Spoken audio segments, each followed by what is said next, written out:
Bagasbas, isang lugar sa Daet na hinahangaan ng mga turista sa ganda ng lugar.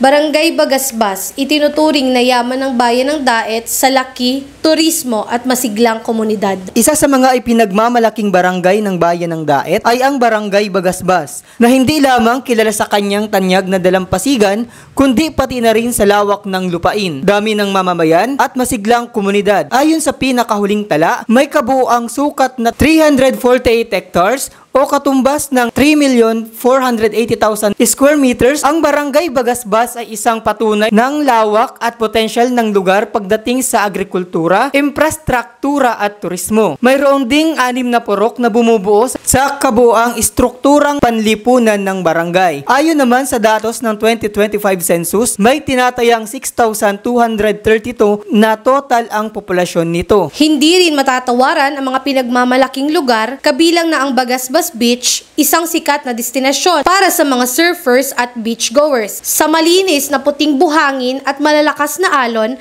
patuloy itong dinarayo ng mga turista mula sa iba't ibang panig ng bansa at maging sa ibang bansa. Bukod pa rito, narito rin ang Bagasbas Airport na nagsisilbing mahalagang daanan para sa mga turista at negosyante. Isa ito sa mga nagpapadali ng akses patungong Daet at nagpapasigla sa lokal na ekonomiya. Ang tunay na yaman ng Barangay Bagasbas ay ang mga tao nito, isang masiglang komunidad na aktibo sa mga lokal na programa at proyekto, mula sa mga gawaing pangkabuhayan hanggang sa mga serbisyong panlipunan. Patuloy ang pagkakaisa at bayanihan ng mga mamamayan upang mas mapaunlad ang kanilang barangay. Sa kabuuan, ang Barangay Bagasbas ay hindi lamang destinasyon para sa mga turista kundi isa ring warang pamayanan sa buong lalawigan ng Camarines Norte.